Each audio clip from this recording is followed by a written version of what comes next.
আসসালামু আলাইকুম এভরিওয়ান। আমরা চলে এসেছি জাভা নতুন আরেকটি টিউটোরিয়াল নিয়ে। আজকের টিউটোরিয়ালে আমরা কথা বলবো জাভার স্ট্যাটিক এলিমেন্ট নিয়ে। স্ট্যাটিক এলিমেন্ট কি এবং কিভাবে করতে হয় তা নিয়ে আমরা আজকে বিস্তারিত জানবো। আমরা দেখেছিলাম যে আমাদের আগের প্রজেক্টে কিছু জায়গায় আমরা স্ট্যাটিক শব্দটা ইউজ করেছি। সেই স্ট্যাটিক শব্দটা নিয়ে আজকে জানবো কেন স্ট্যাটিক ইউজ করা হয় এবং কেন স্ট্যাটিক দরকার হয়। তো আমরা একটা কাজ করি, আমাদের এই সোর্স প্যাকেজে একটা ক্লাস ক্রিয়েট করে ফেলি। ক্লাসের নাম দেই হচ্ছে, ধরেন যে আমাদের নেম দেই অ্যাপ, অ্যাপ। দেন প্যাকেজের নাম দিয়ে দিই হচ্ছে ধরেন .freedu। ওকে, এটা দিয়ে দিলাম। Then finish. আমরা পাবলিক স্ট্যাটিক ভয়েড এখানে হবে, ফিনিশ করে দিলাম। আমাদের এটা হলো। দেন আমরা আরেকটা ক্লাস ক্রিয়েট করে ফেলি। এটা হচ্ছে ক্লাস, প্যাকেজ নেম আমরা এখানে দিয়ে দেবো হচ্ছে টেস্ট। ওকে, টেস্ট। এটার নাম দেবো হচ্ছে স্ট্যাটিক। টেস্ট রান করাবো এখানে আমরা, ঠিক আছে? আমরা এখানে নাম দিয়ে দিলাম হচ্ছে টেস্ট রান। ওকে, টেস্ট রান। যাতে আমাদের পাবলিক স্ট্যাটিক ভয়েড মেইন মেথডটা হবে না, আমরা তৈরি করে ফেলছি। তো এখানে টেস্ট রান যে ক্লাসটা আছে, ওই ক্লাসে আমরা একটা ভেরিয়েবল নিব। সেটা হচ্ছে ধরেন যে আমরা প্রাইভেট ভ্যালুই দেব। প্রাইভেট, আমরা এখানে একটা স্ট্যাটিক ভ্যালু নিয়ে নিই। প্রাইভেট, সরি স্ট্যাটিক না, নরমালি আগে একটা ক্রিয়েট করি। ইন্টিজার স্ট্যাটিক ভেরিয়েবল, নাম দিলাম হচ্ছে স্ট্যাটিক ভেরিয়েবল। ওকে, স্ট্যাটিক ভেরিয়েবল অবশ্যই। সো এখানে আমি আপাতত 0 বা 1 যেটা ইচ্ছে দিয়ে দিতে পারেন, একটা ভেরিয়েবল সেট করে দিলাম। দেন এটা ২টা গেটার এবং সেটার মেথড তৈরি করে দিই, যেহেতু প্রাইভেট আছে। আমাদের সোর্স থেকে জেনারেট গেটার অ্যান্ড সেটার ২টা তৈরি করে সিলেক্ট করে দিলাম। দেন জেনারেট করে দিলাম।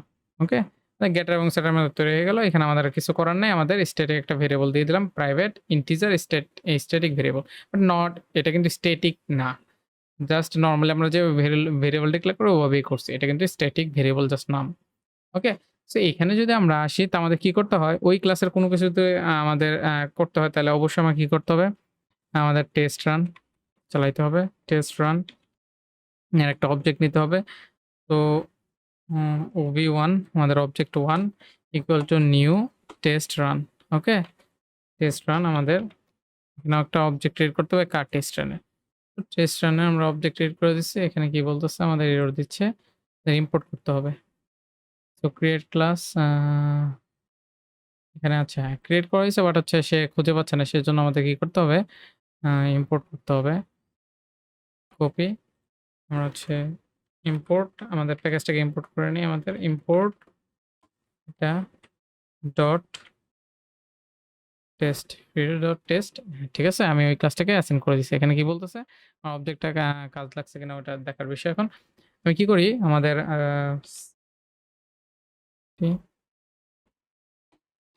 আমি এখানে বলে দেব হচ্ছে তুমি ওবি, আমাদের যেহেতু প্রাইভেট আমার গেট করতে হবে ওবি1 ডট গেট স্ট্যাটিক ভেরিয়েবল। আমি যদি পাইতে হয় আমি দিয়ে দিলাম সেভ।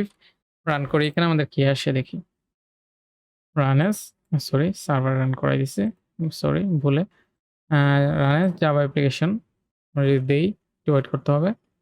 আমাদের কনসোলে দেখাচ্ছে 0। আমরা এটাকে একটু নিচে নিয়ে আসি বা হচ্ছে সাইডে সেট করে দিতে পারি, নিচে নিয়ে আসতে পারি। ঠিক আছে? আমার এখানে 0 দেখাচ্ছে, বাট হচ্ছে আমাদের ওখানে 0, সেজন্য 0 দেখাচ্ছে। আমরা 1 দিলে 1 হবে। যাই হোক, সব ঠিক আছে। বাট এখন কথা হইছে যে আমরা যদি এখন এক ভ্যালু সেট করি, হ্যাঁ? আমরা যদি এখন ভ্যালু সেট করি যে ওবি1 ডট সেট স্ট্যাটিক ভেরিয়েবলে সেট করে দিলাম 1, সেভ দিলাম। এখন যদি রান করাই, run as Java application, sorry আমি তো প্রিন্ট দেইনি। আমার অবশ্যই এটা কি করতে হবে? একটা কপি করে নিয়ে আসি। কপি করে নিয়ে এখানে আমি পেস্ট করে দিই। ঠিক আছে? আমি সেভ দিলাম। এখন যদি আমি রান করাই, রান অ্যাজ জাভা অ্যাপ্লিকেশন, এখানে 0 এবং 1 দেখাচ্ছে। ওকে? That's good. বাট এখন যদি আমি একটা কাজ করি, আমি এটার আরেকটা অবজেক্ট ক্রিয়েট করি। অবজেক্ট ক্রিয়েট করার পর এখানে আমি বললাম হচ্ছে এটা অবজেক্ট 2 তুমি হচ্ছে আমাকে এখানে এটাকেই প্রিন্ট করাও। কপি করে এখানে পেস্ট করলাম বাট এখানে অবজেক্ট 2 ওকে? সেভ দিলাম। এখন যদি রান করাই আমার কি আসার কথা? অবশ্যই 1 আসার কথা যেহেতু আমি পরে চেঞ্জ করে দিচ্ছি। বাট অবজেক্ট কি করে নতুন আরেকটা মেমরি ক্রিয়েট করে এখানে আলাদা আবার নতুন করে সেটাকে কল করে। সো আমাদের অবজেক্ট 2 আর অবজেক্ট 1 তো একই অবজেক্ট না। সেজন্য কি করে? সে অবজেক্ট 1 এর জন্য আলাদা মেমরি, অবজেক্ট 2 এর জন্য আলাদা মেমরি। সেজন্য 2 টাই হচ্ছে ১ম টা 0 এরপর আপনি নতুন অ্যাসাইন করার পর যেটা চেঞ্জ আসে ওইটা। এখন যদি আমি চেঞ্জ করে দেই, আমি জাস্ট এই জিনিসটাকে কপি করে নিই আরেকবার। আমি যদি ভ্যালু সেট করি এখানে একটু ভালো করে খেয়াল করুন যে আমি কি করতেছি। তাইলে আশা করি বুঝতে পারবেন। এখানে 2 ওকে? এখানে 2 এখানে আমি দিয়ে দিলাম হচ্ছে ধরেন যে 21 ঠিক আছে? সেভ দিলাম। আর এখন যদি আমি রান করাই আমার কি আসবে? ১ম টা 01 এরপরটা আসবে হচ্ছে 021 ওকে? এটাই তো আসল কথা। বাট এখন এখানে যদি একটা আ কাজ করি সেটা দেখেন আমরা টেস্ট রানে কি করি? এই যে ভ্যালুটা আছে আমি এটা কি করব? পাবলিক স্ট্যাটিক করে দিব। স্ট্যাটিক দেখেন স্ট্যাটিক করার পরে কি আসে আপনি একটু খেয়াল করেন। আ একটু মজার বিষয় এখানে। সেভ সরি এখানে না ভুল করছি। Really sorry. স্ট্যাটিকটা হবে এখানে। ঠিক আছে? স্ট্যাটিক সেভ করলাম।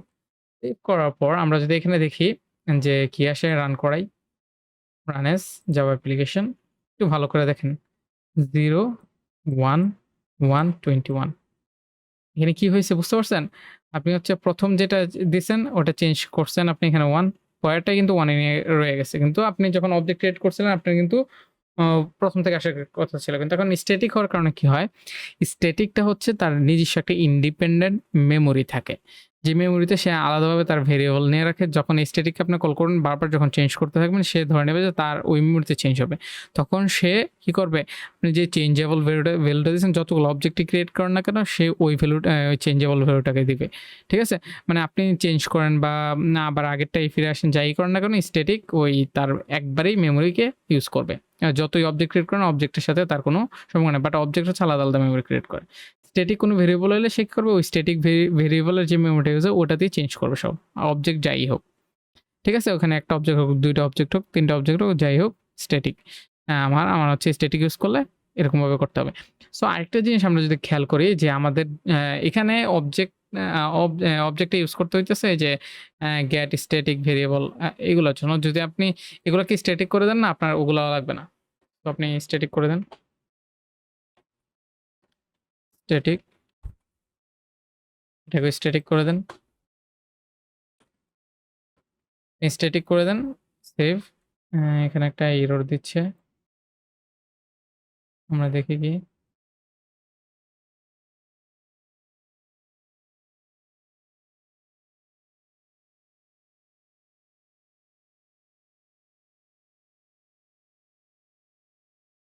আমাদের এখানে কি প্রবলেম হইছে?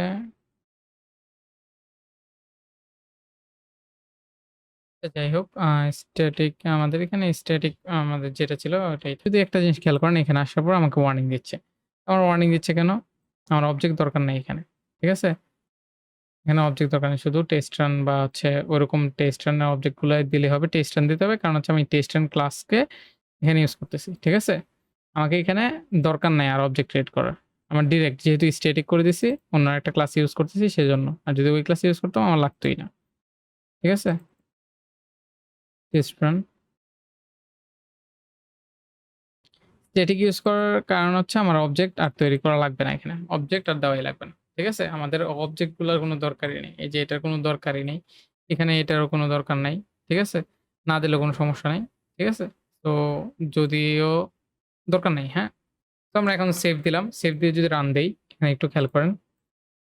জাভা অ্যাপ্লিকেশন এই যে 0 1 1 2 1 স্ট্যাটিক হইলে আমার হচ্ছে ক্লাসের অবজেক্ট তৈরি করার দরকারই নেই। বুঝতে পারছেন? ওই ক্লাস যেভাবে আছে ওভাবে থাকবে। বাট যখন আমাদের অবজেক্ট স্ট্যাটিক থাকবে না ভেরিয়েবল গুলো তখন আমাকে অবজেক্ট তৈরি করতে হবে। সো ভেরিয়েবল স্ট্যাটিক মিনস আমার অবজেক্ট দরকার নাই। আর যদি এভরিথিং ভেরিয়েবল থেকে শুরু করে মেথড থেকে শুরু করে যদি সবকিছু আপনার কি বলে? আ আপনার যদি স্ট্যাটিক থাকে তাহলে আমার অবজেক্ট তৈরি করার দরকার নেই। না হলে অবজেক্ট তৈরি করতে হবে। সো আশা করি আপনারা স্ট্যাটিক এলিমেন্টটা কি বুঝতে পারছেন। ইনশাআল্লাহ নেক্সট টিউটোরিয়ালে আবারও কথা হবে। আ যদি কারো কোনো প্রবলেম থাকে অবশ্যই কমেন্ট বক্সে জানাবেন এবং চ্যানেলটাকে অবশ্যই সাবস্ক্রাইব করবেন। আজকে টিউটোরিয়াল এই পর্যন্তই। আসসালামু আলাইকুম।